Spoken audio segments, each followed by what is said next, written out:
Hey friends, so today I'll share what I learned about storytelling by reading the Storyworthy book and also what got me interested into storytelling in the first place. Steve Jobs once told his team why Disney was doing better than Pixar. The reason was that the most powerful person in the world is the storyteller.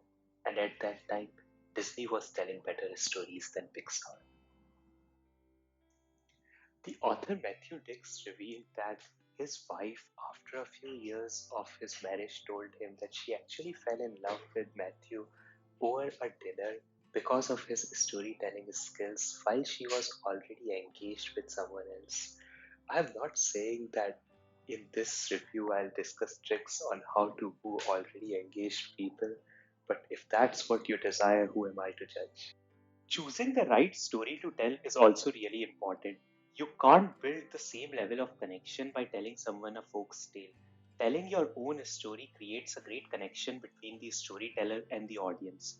For example, if the story is about your father, then tell it based on how it impacted you. And if it doesn't make an interesting story, then you should not be the one telling that story. Someone else should be telling that story. Change is the key element for someone to remember you as a storyteller. Story must reflect change over time. Start out as one version of yourself and end as another.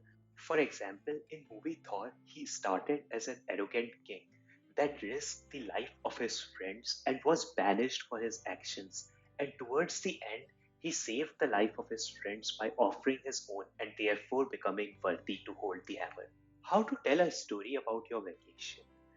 Basically, if someone is asking to you about your vacation, then tell them what happened to you and not how beautiful the place is, since the person would rather know about your experience and not about the general knowledge of the place. Even if you are telling the story at a stage or the boardroom, ensure that it passes the dinner test. That means that is this the kind of a story you will be able to comfortably tell your friends?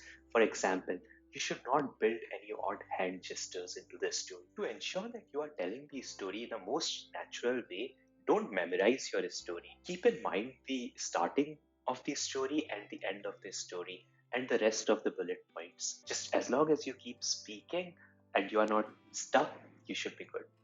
To practice storytelling, the author gives us a homework for life. So they say that at the end of every day, try to reflect on your day and pick a 5 minute story worthy moment. Just write a sentence or two to remind yourself of the story. Every great story is about a 5-second moment, and the purpose of the story is to bring that moment to the greatest clarity possible. For example, you falling in love, or you falling out of love, you discovering something about yourself, your opinion about something changing, or you making a life altering decision. Once you start telling your stories around the 5-second moment of realization or change, you are already a better storyteller than the rest. The 5-second moment must come as close to the end of the story as possible. While starting the story, start with the 5-second moment in mind.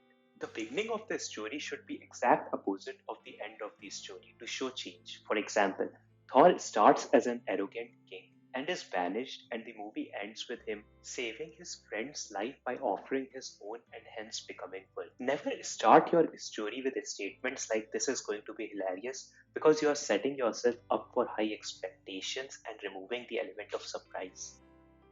To ensure that the story is engaging, there are a few key elements that the author describes. One is backpack. Make the audience experience the same emotion as you experienced.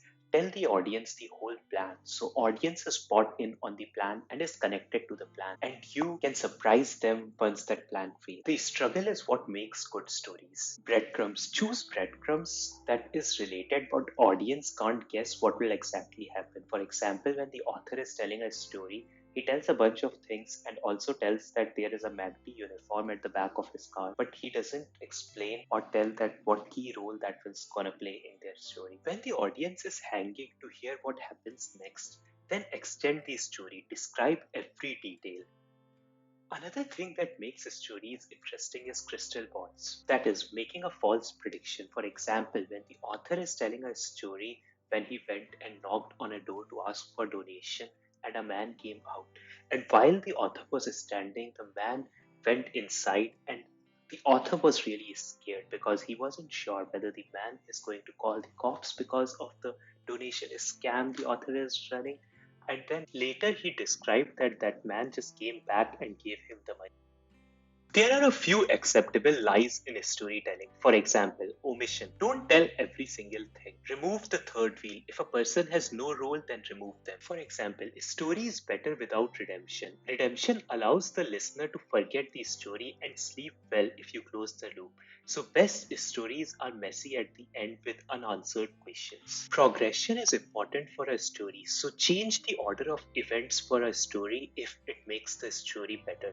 Always provide the location of every moment so the audience has a movie playing in their mind. For example, instead of I was with my sister, say I was standing at the gate of the garden watching my sister pluck red roses.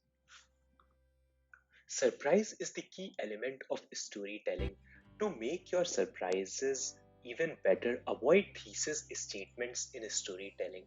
Try to contrast between the surprise and the moment just before the surprise. Use stakes to increase the surprise.